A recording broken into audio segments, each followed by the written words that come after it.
kind of people. I like that. Welcome to Mount Rushmore's evening lighting ceremony. It does not begin until 9 o'clock, so you've all got the seats of choice. It always shows up in the back for some reason. But we're glad you're here. I just have a few announcements to make before I start some patriotic music to play while we wait. A couple of those announcements. Number one, if anybody needs any assistance, the visitor center is directly behind most of you. There's up on top, it would be underneath. But certainly you're free to go inside and ask any questions that you may have or ask for assistance from the park ranger that is located inside the visitor center. This would be a good time to pay your parking pass. If any of you have not done that, I regret to say the nearest parking kiosks are on the other end of the Avenue of Flags in front of either the cafeteria or the gift shop there. You can pay them on the way out, but sometimes after this concludes, that creates a line. So it might be a good time to do that. This ceremony will begin in the daylight, and yet it will be quite dark when it ends. So please keep track of all your possessions, including young children. If you do plan to separate from your group, by all means, designate a meeting spot that you can meet back up with again. And also on your way home, please obey speed limits. We do have a lot of deer in the Black Hills, and they seem to come out at night. So be on the lookout for them, don't speed, and have a safe drive back to wherever you're going this evening. We hope you enjoy this evening's ceremony. This is Mount Rushmore National Memorial. It is a memorial to these men. I encourage all of you to find out what you can about those men that are on this mountain. They have earned that pleasure honor right there. Enjoy the rest of your day. I'll see you again soon.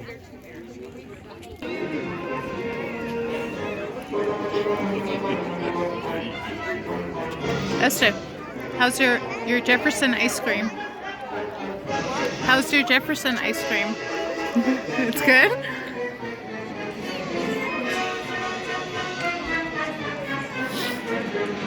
They're going to do the flag ceremony and call down veterans. You better go.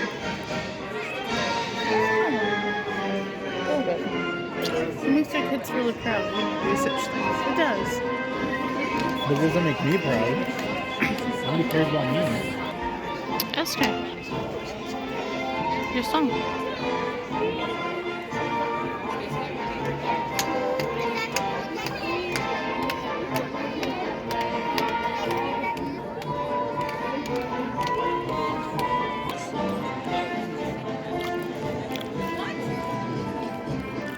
Alright, it's a 30-minute drive back. From here?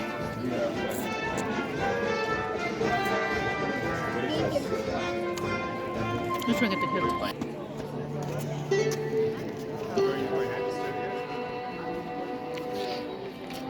Marlene, in here.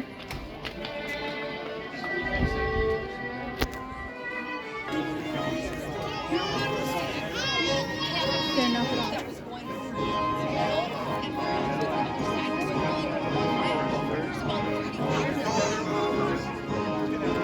There's mint. Mint? That's mint ice cream. Yeah? Because they don't clean out the skippers probably. You have yours. Mint? Do you want to try a little bit?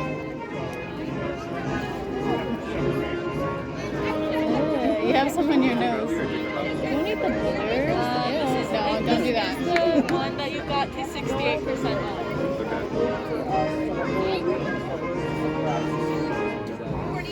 Ah. I guess I recorded my leg for like ever. You want to try it? No, it's mint now. It's mint now. You sure? He already did. Sit down. Hey, send him on my side because he doesn't have patience for her. Come sit with. Hey, so she doesn't bother you, just sit down. Do you have space on? Really? It's a video.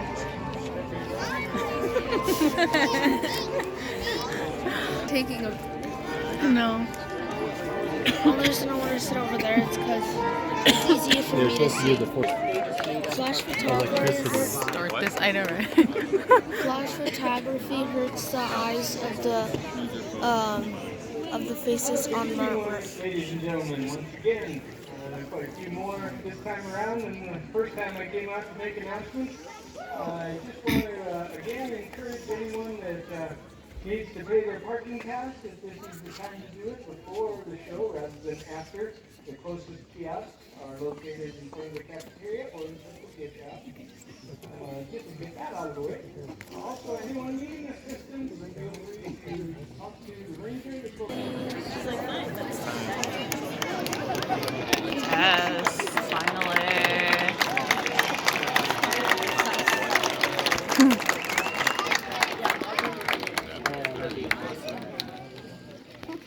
One thing all four men on this mountain have in common is that they each had to deal with conflict. Some wars are won or lost based on armed conflict, but the wars of ideas requires a different approach. I thought I'd share with you some excerpts from a letter that Thomas Jefferson wrote to his grandson, Thomas Jefferson Randolph, in an effort to provide the young man with some of the benefits of his years of experience as a statesman and a scholar. After a few pleasantries and updates about family, Mr. Jefferson gets to the point of his letter. Thrown on a wide world, among entire strangers, without a friend or guardian to advise, so young too and with so little experience of mankind, your dangers are great, and still your safety must rest on yourself. A determination never to do what is wrong, prudence, and good humor will go far towards securing you to the estimation of the world. His focus on this opening paragraph is in helping the young man secure a good reputation. For reputation was always important to Thomas Jefferson.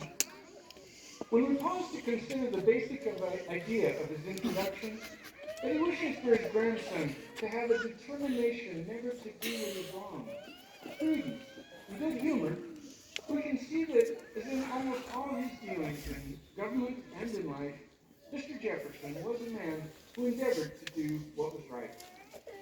He continues, I have mentioned good humor as one of the preservatives of our peace and tranquility. It is among the most effectual, and its effect is so well imitated and aided artificially by politeness, that this also has become an acquisition of first-rate value. In truth, politeness is artificial good humor. It covers the natural want of it and ends by rendering habitual a substitute nearly equivalent to the real virtue. It is the practice of sacrificing to those whom we meet in society all the little conveniences and preferences which will gratify them and deprive us of nothing worth a moment's consideration. It is the giving a pleasing and flattering turn to our expressions which will conciliate others and make them pleased with us as well as themselves. How cheap a price for the goodwill of another. Politeness being the imitation of good humor and nearly equivalent in its value. Here again, Mr. Jefferson wishes for his grandson to be polite and kind in order to earn the esteem of others. The benefits are great, and yet the cost is small. Thank you, Mr. Jefferson. Good advice. But aren't there times when we encounter others who are unreasonable? How does he propose to deal with them?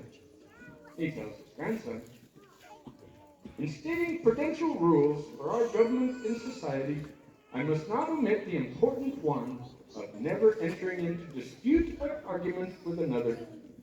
I never saw an instance of one of two disputants convincing the other by argument.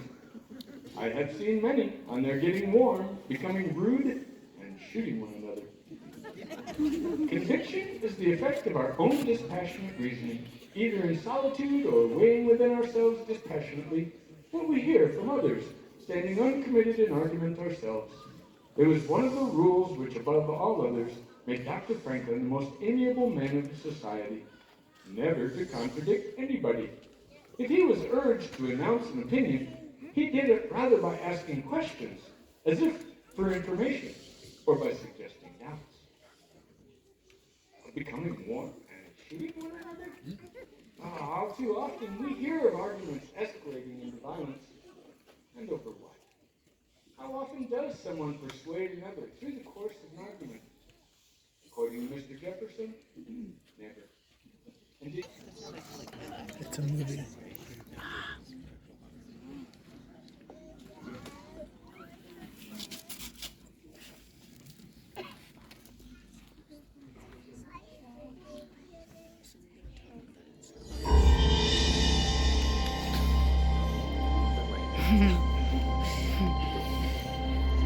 Year was 1923. The place, the Black Hills of South Dakota. State historian Doane Robinson proposed that these granite outcroppings could be the site of an enormous monument dedicated to the heroes of the West, such as Lewis and Clark and Chief Red Cloud. But commissioned sculptor Vetson Borglum had a different concept in mind. Borglum was a passionately patriotic man and believed that a more fitting tribute should honor the American experience.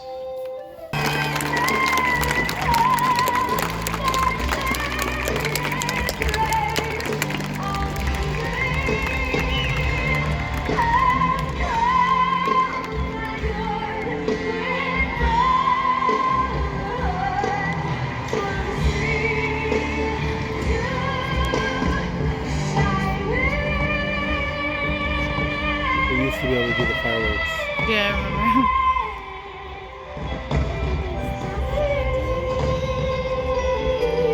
The whole world burning down.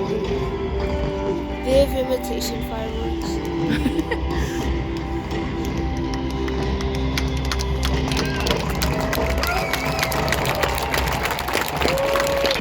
America's national anthem. To put it over my heart, can I just...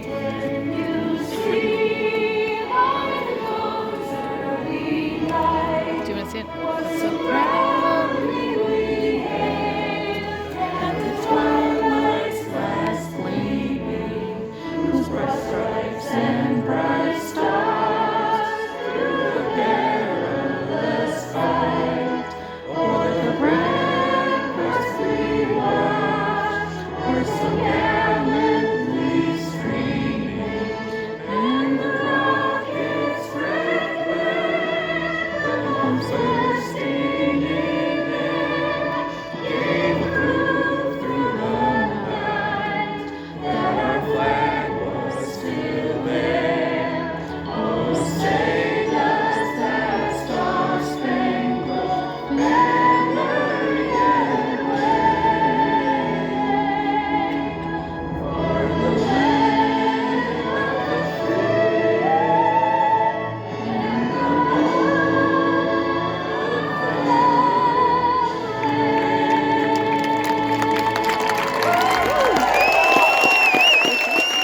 Good job, buddy.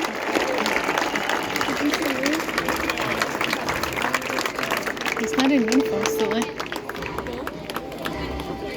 No one's leaving here.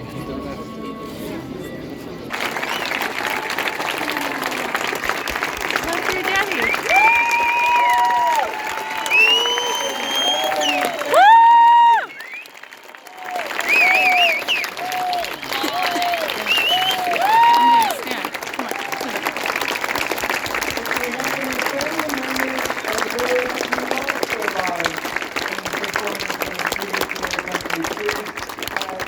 We ask that you would send a representative as well.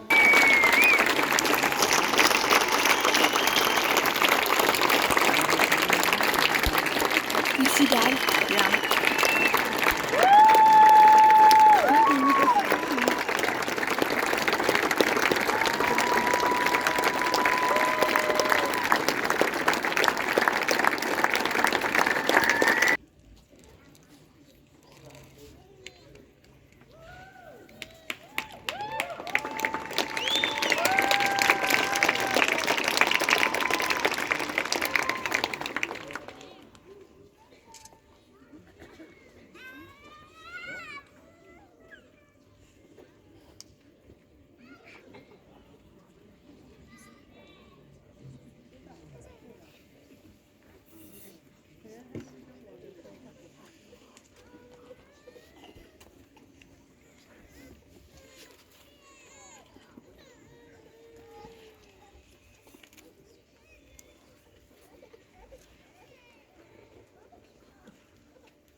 did a great job. Well, ladies and gentlemen, for many of these members down here on the stage with me this evening, this may be their only public recognition that they are to receive for their service. So let's show them how we feel about what they're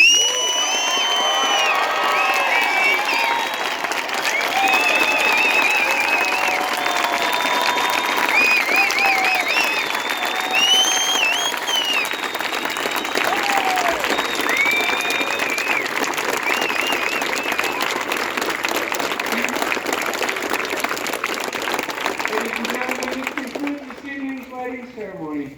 Thank you all so much for your participation.